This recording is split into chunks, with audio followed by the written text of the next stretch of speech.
मुर्गा कितना कामी होता है, एक दिन एक कितनी मुर्गियों पर प्रयास करता है, जो अंडे खाएंगे वो कामी होंगे और क्रोधी होंगे। ये बिहार में गरीबी इसी कारण कहते हैं सीताराम और शाम को इनको भी चाहिए 250 ग्राम, भाई प्रधानमंत्री शराब नहीं पीता, अरे चलो वो नहीं पीता है तो जानता शराब खराब कभी नहीं पीता, तो ये खराब जनता को क्यों पिला? चारों तरफ त्राईमान को राम बचाओ, लेकिन भारत अभी सुरक्षित।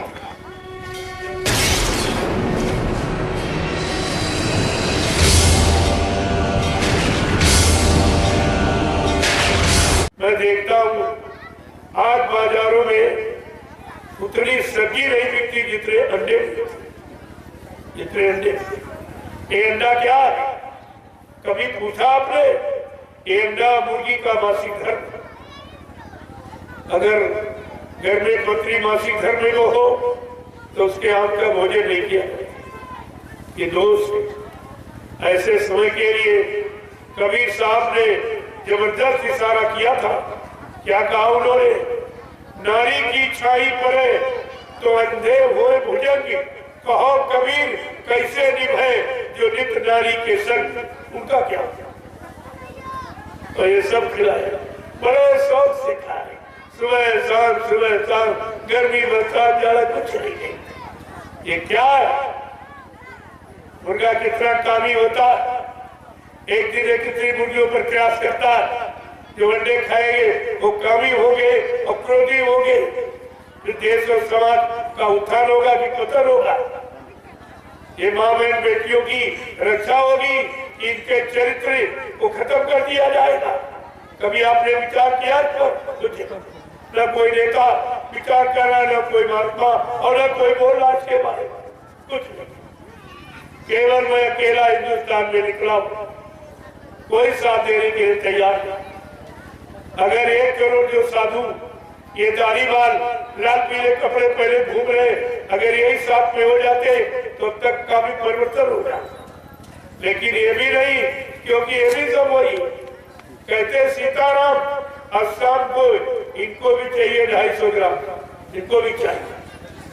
बगैर शराब के पूजा नहीं होती, बगैर शराब के भागवत नहीं होती, बगैर शराब के इनका भी कोई काम नहीं, और बगैर शराब के नेताओं का काम। भाषण तो शराब में, भोजन तो शराब में, यानी मतलब, और इनका भगत तो शराब में, और आए गए का सत्कार, ये सब शराब। सारा देश शराब हो। अब क्या बचा आपके? शराब जैसा खराब नशा हिंदुस्तान में कोई, जिससे तन खराब और मन खराब और धन खराब और इंद्रिया खराब, समाज खराब, परिवार खराब, क्या बचा आपके? ऐसा खान पान आपने अपनाया, जिससे बचा क्या है? ये बिहार में गरीबी इसी कारण, जितना पैदा करते थे तब शराब कबाब में 4 लाख बराबर, बेचारे गरीब के गरीब। जितने अच्छे लोग हैं, लोगों ने कहा भाई प्रधानमंत्री शराब नहीं पीता, अरे चलो वो नहीं पीता है तो जानता शराब खराब कभी नहीं पीता, तो ये खराब जनता को क्यों पिलाना? क्यों ठेके खुलवाना? क्यों परमिट लाइसेंस दे रहा? अगर खराब है तभी वो इस्तेमाल नहीं करते। अगर ये खराब है तो भारत की जनता को इस खराबी से क्यों मतलब यानी शराब और किया जा रहा? इस पर भारत की जनता को सोचना चाहिए कि आप जब नहीं पीते हो कि शराब खराब है, आप कोई सामान खराब, आप मुर्गा मीट नहीं खाते हो कि खराब है, तो फिर भारत की जनता के लिए एक खुले ऐलान क्यों किया जा रहा? इनको क्यों इसमें फंसा जा रहा? इनका जीवन क्यों यानी मतलब अशांत किया जा रहा? इनके परिवार बाल बच्चों को क्यों मतलब यानी गरीब किया जा रहा, बेरोजगार रखा जा रहा? यानी तो कम से कम देश समाज का विकास करना ये राजा का फर्ज है। गोस्वामी जी महाराज ने स्पष्ट शब्दों में लिखा है रामचरितमानस कि भगवान राम ने भी राजनीति की इसी भूमि पर, इसी भारत भूमि अयोध्या में राजनीति की और राजा बने। उनके राज्य में क्या रामचरित मानस क्या कहती कि जासुराज प्रिय प्रजा दुखारी असुर न पावा सैन्य के अधिकारी। क्या रामचरित मानस ही लोग नहीं पढ़ते? तो श्री राम की जय बोलते, श्री राम के नाम पर वोट लेते, और श्री रामचरित मानस क्या कहती इसको नहीं सुनते, इसको नहीं पता कि रामचरित मानस कह रही जिसके राज में प्रजा दुखी वो राजा नरक में जाता। क्या इनको इसकी चिंता नहीं? क्या ये नहीं पढ़ते क्या झूठ है? क्या रामचरित मानस झूठ है? तो साफ साफ कह रही जा सुराज प्रिय प्रजा दुखारी सुर नरक अधिकारी। अवश्य निश्चित वो नरक में जाएगा, इसमें कोई दोहरा नहीं है, निश्चित जाएगा। क्या इनको नरक की चिंता नहीं?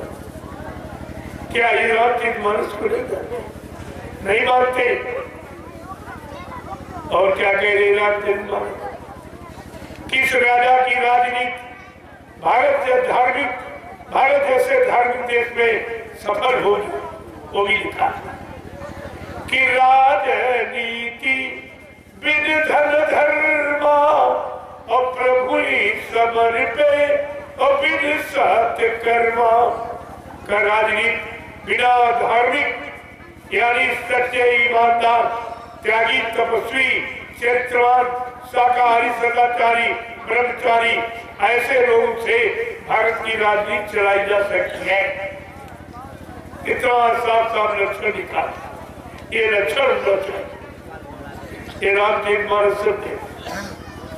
लेकिन प्रभु ही समर्पित, जो अपने आप को प्रभु के समर्पित करके ये राज चलाएगा, केवल अपने आप को सेवादार समझकर सेवक समझकर और प्रजा को पुत्रवत पालन करेगा, उस राजा की राजनीति भारत में सफल होगी। ये धार्मिक देश है।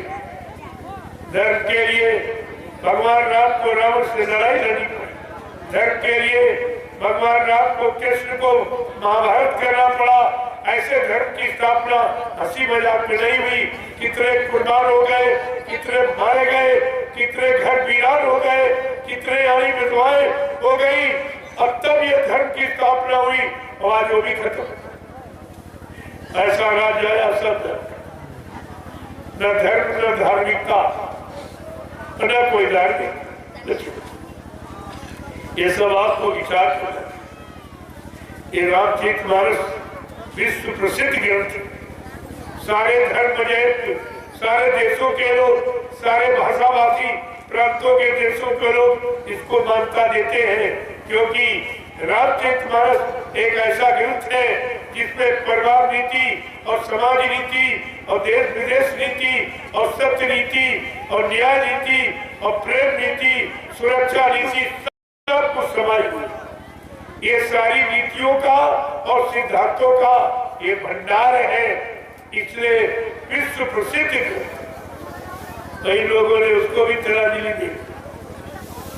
ये रामचरित मानस को नहीं, ये राम को मानते ले राम की नहीं मानते, मंदिर को मानते मंदिर की नहीं मानते, रामायण को मानते रामायण की नहीं मानते।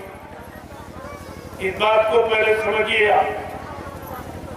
इसलिए देश की, समाज की, परिवारों की, इंसानों की हालत की आपके सामने इसमें कहना, फिर भी आप नहीं समझ पा रहे।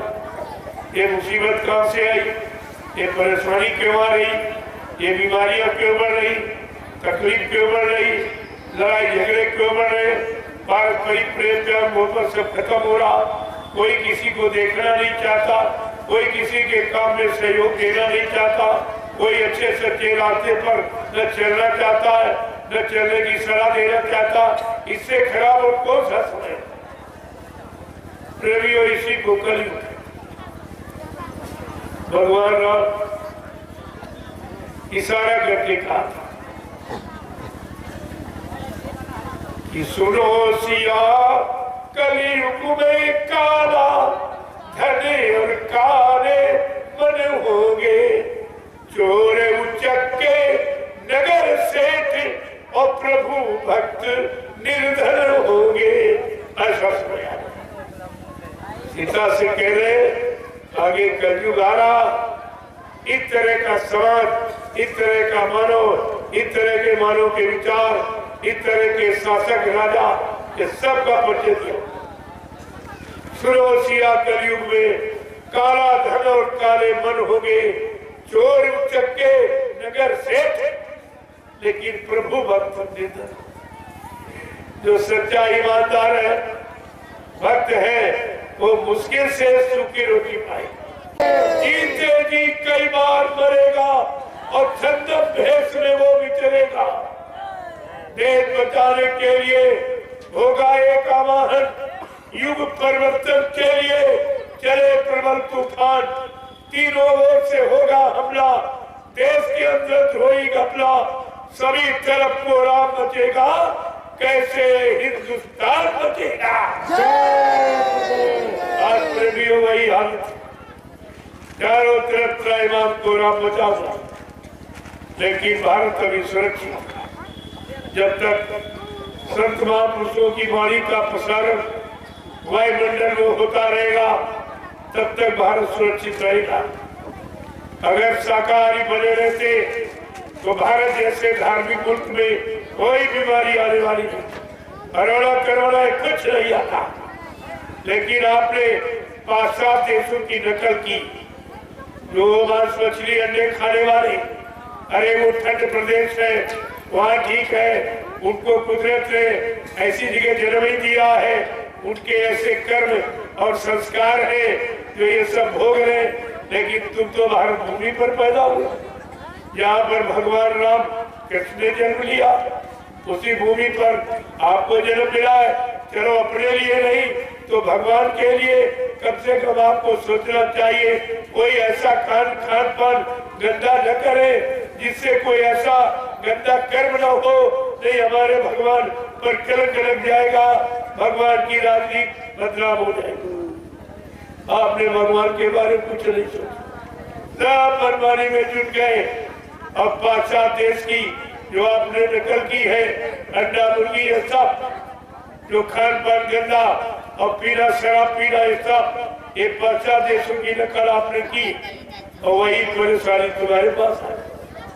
अगर नहीं मानोगे, वो बीमारी सफाई वाली तुम्हारे पास, सारे देश को साफ करके कुछ नहीं बचेगा।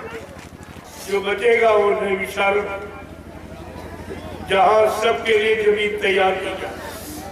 जब ये दुनिया में हाहाकार मचेगा, त्राईमान मचेगा, ये सब लोग भगेंगे, कुछ तो कुदरत के यानी साफ हो जाएंगे। जो बचे खुचे, जो अहंकारी है, वो तो साफ, वो मरेंगे नहीं, वो साफ हो जाएंगे। और जो बचे खुचे लोग वो भारत में मिल जाए। फिर आपको सुख शांति की तलाश के लिए, परमात्मा की प्राप्ति के लिए नैमिषारण्य में आना पड़ेगा। इसलिए वहां पहले से आपके लिए जमीन तैयार की जा रही है, उसी में आपकी ये गाड़ी कमाई लगानी चाहिए, तो आपको भी उसका लाभ मिल जाएगा। क्योंकि भूमि सेवा ये कभी खत्म नहीं, कोई चुरा नहीं सकता, अग्नि जला नहीं सकती। ये जब तक रहेगी तब तक आपकी सेवा बरकरार रहेगी, और जब तक लोग वहाँ आते जाते रहेंगे, उनको जो लाभ मिलेगा वो लाभ का बेनिफिट तुम्हारे खाते में आएगा, क्योंकि वहाँ की व्यवस्था आपकी गाड़ी कमाई से बनी। ये सब बातें आपको ध्यान में रखना चाहिए। जय